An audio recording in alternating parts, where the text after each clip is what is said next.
This is my haunting. My fiance, his brother, and his brother's friend are being attacked, haunted, tormented, whatever you want to call it, by a malicious and evil spirit. This is a long story, but I really need help. Please read this story. Begins about a year and a half ago down on the river. My fiance Alex and his brother Billy and their friend James hung out almost the entire summer. Billy and James got bored one night and decided to go adventuring.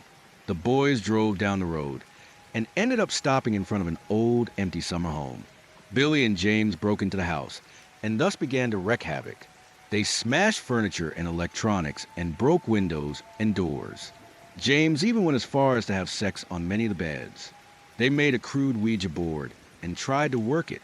They never stopped to think of what might be living there that they couldn't see. Well, after about 2 weeks, the boys got bored and left the house alone. They forgot all about it, but the house didn't forget them. One day, Billy got bored and went out for a drive. He decided to drive past the abandoned home and see if anybody had found the vandalism yet. As he cruised by, Billy locked eyes with a pale little girl with eyes as black as coal. Billy felt a weird tingling and quickly turned the truck around and went home. His room wasn't quite the same after that. He began hearing bumps and groans in the night and early morning, and he'd see things out of the corner of his eyes.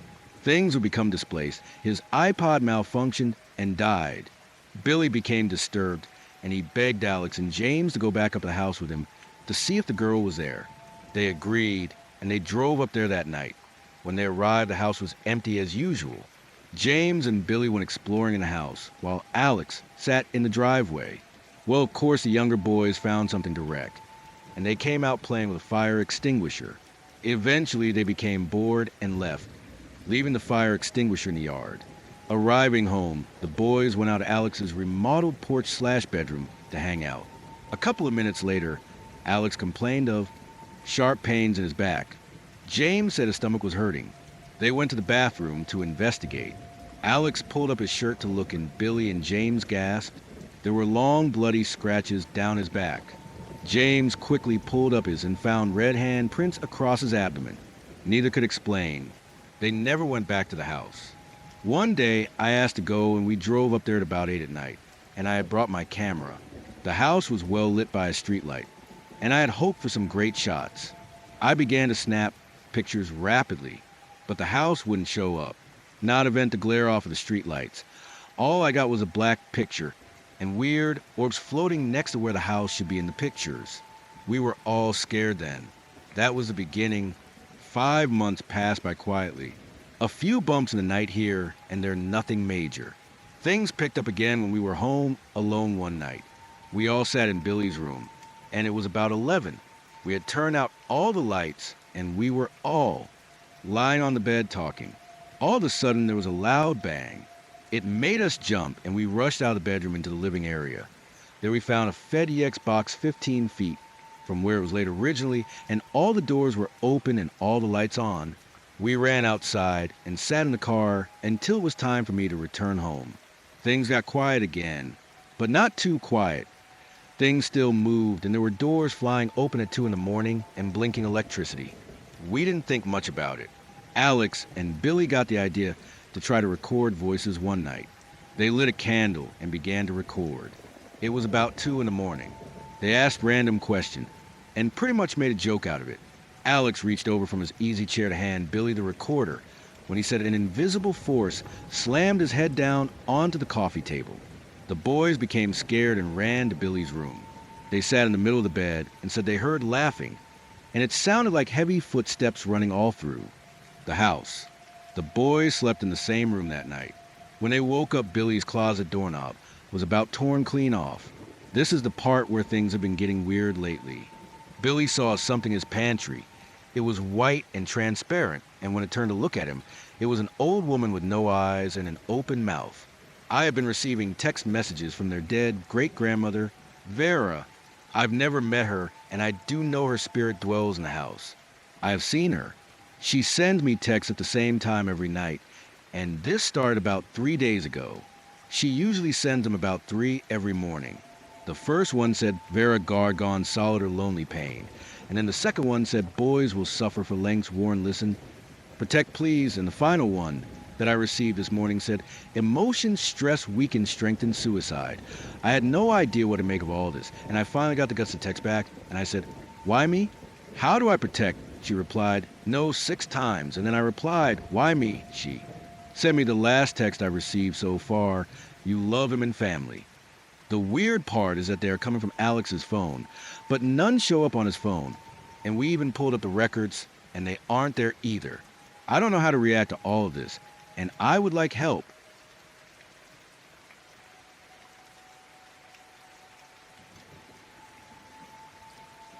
When I grew older at age 14, my Uncle Tuffy and Aunt Diane came to live with us for a little bit over the summer.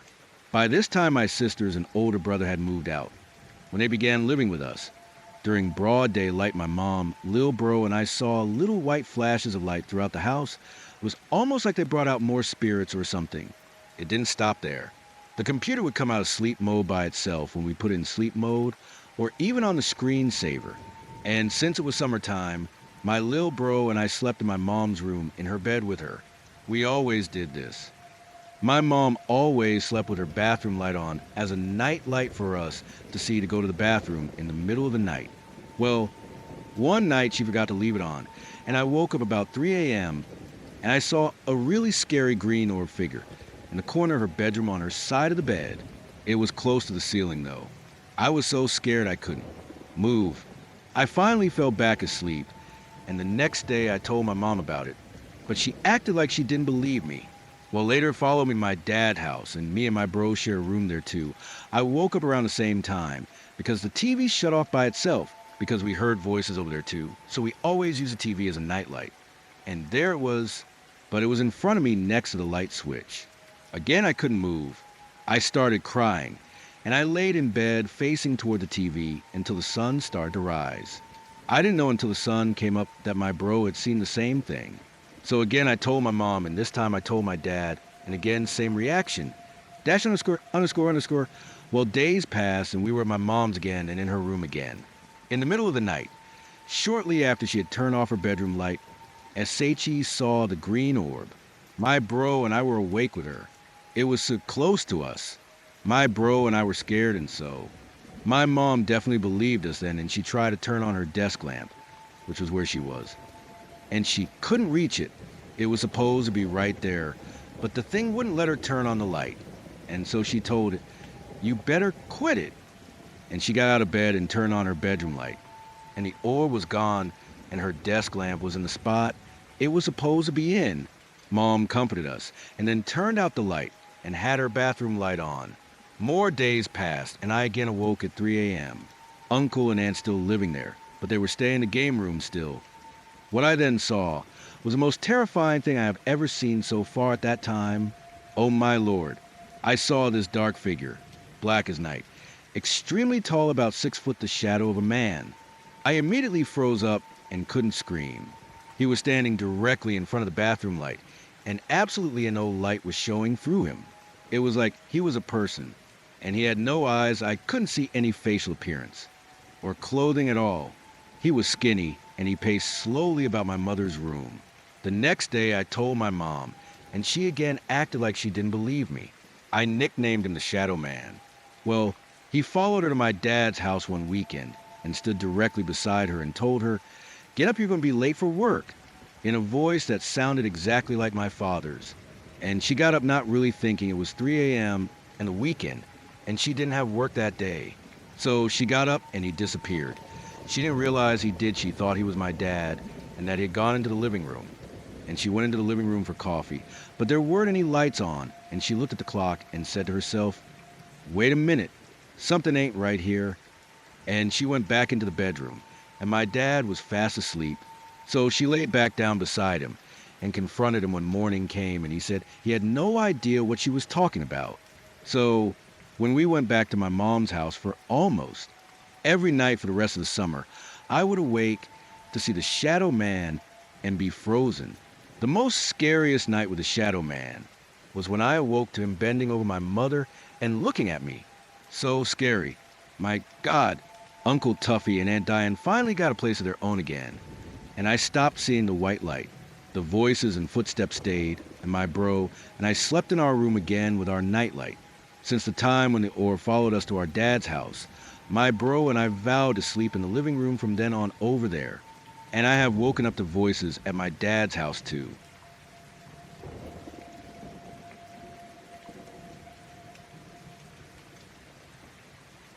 Background information to better picture/understand my story.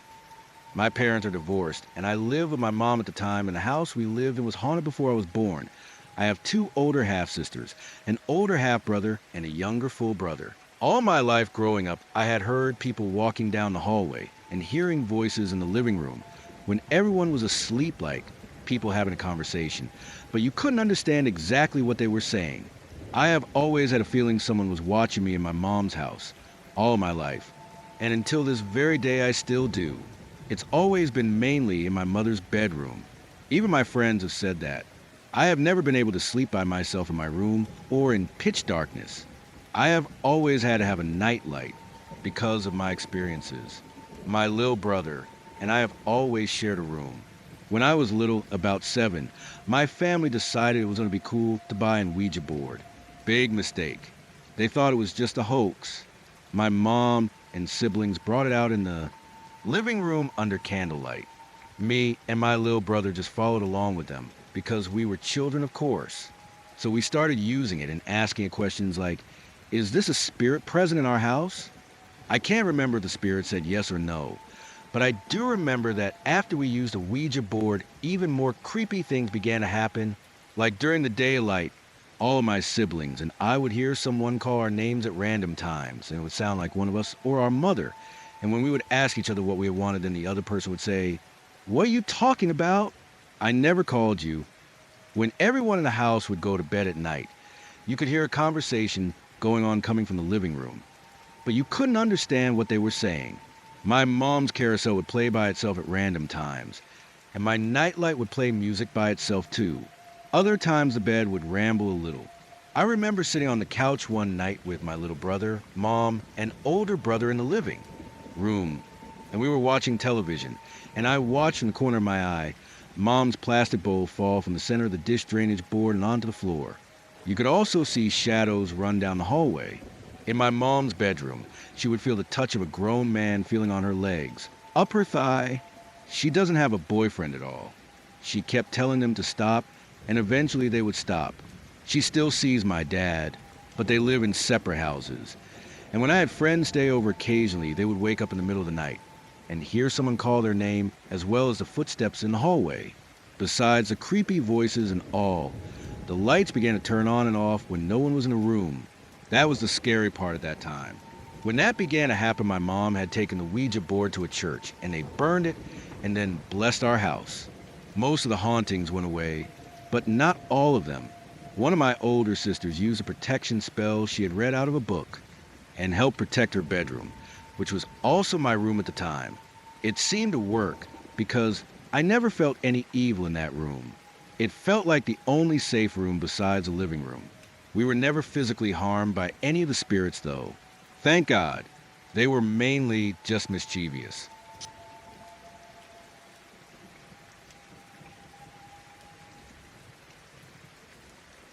My best friend Kayla used to live in this 3-bed/2-bath house near my mom's house. This was 2 years ago now. It was an old house and looked a little creepy on the outside. Her house was haunted like my mom's. Well, both of her parents argue a lot, smoke, and drink.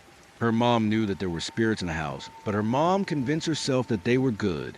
Kayla had a lot of experiences with the poltergeist there, but every time she told her parents, they acted like they never believed her. Like, she had her lamp turn on and off by itself. Always feels like someone was watching her. Cold chills randomly. She saw a dark figure in the kitchen late at night. Voices calling her name. Her mom had very few encounters, which made her not believe so much. I was staying the night with her like usual, and we had just gotten done watching a movie in her bedroom. Kayla's parents were already asleep, and it was late, 11 p.m., and so we were heading to bed. Her ceiling fan sits directly above the foot of her bed and was always on low end. Her dad told her to never turn it on high, otherwise it would fall out of the ceiling, because he hadn't had time to fix it just yet. Well, she always sleeps in pitch darkness, and there is a mirror that sits above her dresser across from her bed on the left side. I was going to sleep on the left side, and Kayla was going to sleep on the right side. There's a small desk with a clock on it on Kayla's side of the bed. Her TV sits on the entertainment center across from the foot of her bed. We went to sleep, and I was facing toward the mirror. Well, we both woke up at 4 a.m. to a loud rocking noise and yelled, HHH. What is that? In the middle of the night at the same time. As soon as I opened my eyes when I awoke, I was facing toward the mirror, and in the mirror, I saw a dark figure shaped like a person standing directly by my feet under the ceiling fan string. And I did not see the entity outside of the mirror. Its image was just physically visible in the mirror.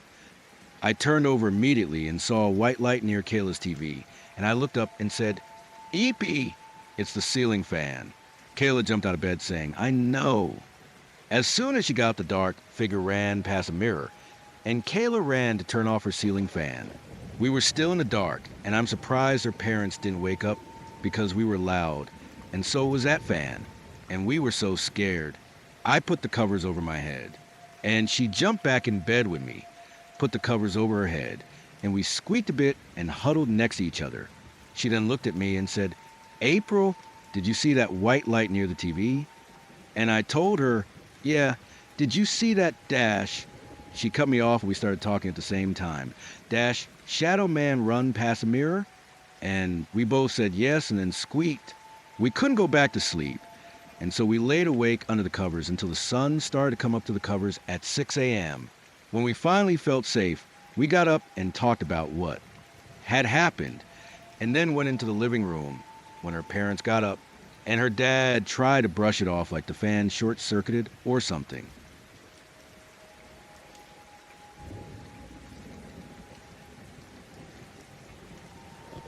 The only time so far that I've had a poltergeist try to physically harm me was at my friend Kayla's house, Reed Kayla's house. I'm almost 21 now, and the most recent experience I had was back at the end of August when I stayed at my sister's house, actually trailer, to visit her and our nieces. I had stayed the weekend, and my 2 dogs were with me. The AC wasn't on because it was cold outside. It was early Sunday morning at about 6 to 6:30 a.m., and my bro-in-law was still asleep. My sister and my nieces were all 3 sitting on the couch watching TV, and I was playing on the floor with both of my dogs. I was turned slightly facing my sister and her kids. My sister has a love seat that sits beside the couch on the other side of an end table. All of a sudden, my dog Hero stopped playing and started growling, looking up at the wall under a picture frame above my sister's love seat. My sister Teresa said, he sees something, and my nieces grew scared. I told her concerned, yep, I know. Hero started to shake because he was scared, and then I put him in my lap. His twin brother Demon also quit playing and laid down in my lap. Hero kept shaking and looking in that one spot. I have never told my dogs this before, but I decided to tell Hero this just to see what the spirit/demon would do. I told Hero, get it? You better get it. Hero whined after I had started saying that, and I immediately thought to myself, maybe I shouldn't have said that. And all of a sudden my hair stood up. At this point I said, look, my hair is standing up, and showed them on the left side of my body and my sister, and I felt a really cold rush of air. My sister said, oh, HH man, that was a cold breeze, son. Did you feel that? It grazed my arm. And I told her, yeah, I definitely did. My nieces were just in shock and asked their mom, was that a ghost? And she told them, yes, it was. My dogs were no longer scared and went back to playing, so it vanished. I had never felt a cold rush like that until that morning. My husband hasn't experienced anything like that yet, but I told him one day he will since he's married to me. It's bound to happen one day since these things have been in my life more than once.